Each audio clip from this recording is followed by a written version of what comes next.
আমি আগেই বলে নিচ্ছি, কোনো মেয়ে মাইন্ড করবেন না। বাস্তব কিছু কথা।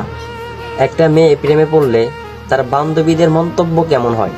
প্রথমেই, ছেলেটা লম্বা তো, দেখতে কেমন রে, টাকা পয়সা আছে তো, বড় লোক না হলে কিন্তু বিয়ে করিস না।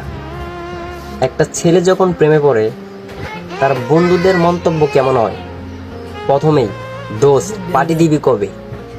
দোস্ত মেয়েটাকে কিন্তু কখনো কষ্ট দিস না। দোস্ত তোর সাথে কিন্তু ভালো মানাইছে মেয়েটাকে। দোস্ত মেয়েটা মনে হয় তোকে অনেক ভালোবাসে। কি আমি ঠিক বললাম তো, নাকি মিথ্যা বললাম? আসলে ছেলেদের ভালোবাসার কোনো তুলনা হয় না। ছেলেরা মন থেকে ভালোবাসতে পারে, কিন্তু মেয়েরা ছলনাময়ী। তারা মন থেকে ভালোবাসে না, তারা বাইরে থেকে ভালোবাসে। আমি আগেই বলে নিচ্ছি, কোনো মেয়ে মাইন্ড করবেন না। বাস্তব